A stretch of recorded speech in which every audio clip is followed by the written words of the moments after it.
Hey.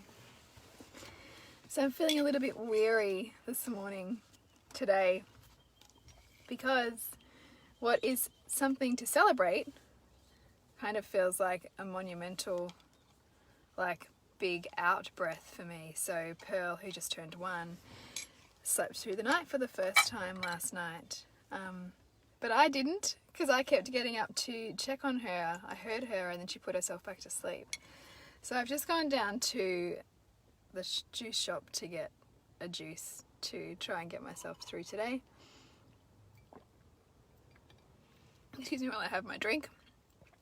And that's the irony, that our kids sleep through and we don't, because we're so wired to respond and our nervous systems are so sensitive to every little whimper. And if we think about, I've been lying next to her and waking to feed her through the night for over a year now. And obviously also while pregnant, feeling her movements and being attuned to her in my belly. And so as mothers, we don't just reset straight away and sleep through either. We also have to repattern our systems and give ourselves space for the transition just as much as our children.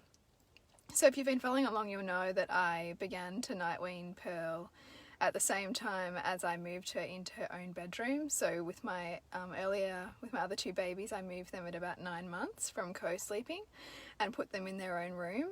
But with Pearl, something about her being born in our bedroom and just the beautiful space that we created for that really made it tricky for me to transition her as early as I did the other kids. And so it was quite a conscious decision to keep her in a little bit longer. And it was working for my husband and I think if it was still working for me, he'd be quite happy to have Pearl in our bed as well. But I really got to the stage where I felt like I needed space. And I also felt that she was too. So she was waking and getting quite agitated and unable to settle next to me. And sometimes I would try to feed her back to sleep and that wouldn't be working. And I'd be getting frustrated. And the thing is with human behavior and the way neurobiology works, everybody around us sets us up to feel what they feel. And so in the middle of the night, I was feeling like these feelings of rage and frustration. And on the surface, you could say, oh yeah, of course, it's because you're being woken up. But actually, I really believe that she was also showing me that she was feeling frustrated and that she was also looking for a shift in the dynamic. And if we have ideals around maybe the co-sleeping is best, or that it's important to keep our babies close and that secure attachment is born in and sustained by being close with our babies, then we will use our cognitive beliefs to override what our relationship dynamics might actually be trying to reveal to us. So I got really clear on my certainty that I wanted to make this transition for me and for her, knowing that there's going to be great benefits for both of us and knowing that I can hold that space for that transition for her. And so we began night weaning about 4 days before we went on holiday, which some might say is a bit crazy, but I was like, damn it, we're going to do this.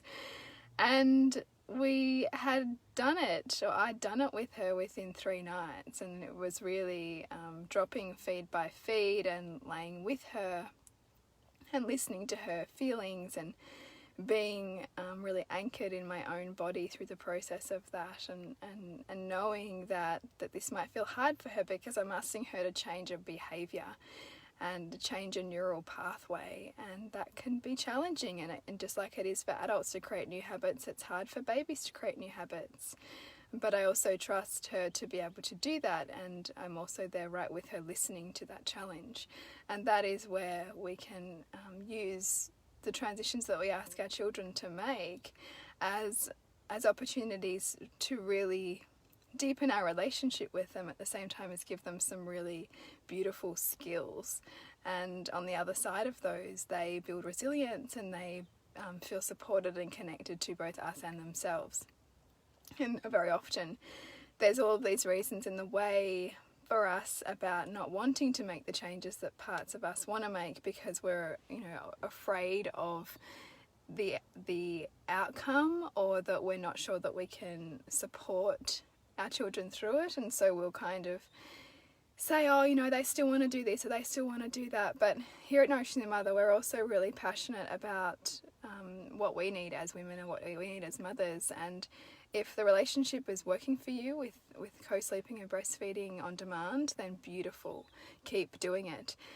But the moment that it stops working for one person in that relationship, that's the point at which it needs to be reviewed and, you know, change is made, because it's a relationship. It's not just our children and what they want to need, it's also what we want to need, and that they are building their own internal compass for what it means to be connected to themselves and live authentically based on how well they see us do it. They don't want us to be a martyr. They don't want us to give up all of our needs for them, because that will just become an internal belief that that's what they then have to do for themselves. And I doubt that many of us want that for our children either. The biggest gift is giving them a blueprint of what it means to be authentic. And if being authentic for you right now is creating some kind of change in your relationship or sleep arrangements with your child, then that is a gift to give them. And the process is looking at, how can this work for us? How can this work for me? What do I need to scaffold around my world right now to make that possible and support this shift? How can I ask my partner to step in, support me, or take over part of it? What do I need to set up in my environment, in my week, to make this possible, so that it can be as smooth a transition as it can be?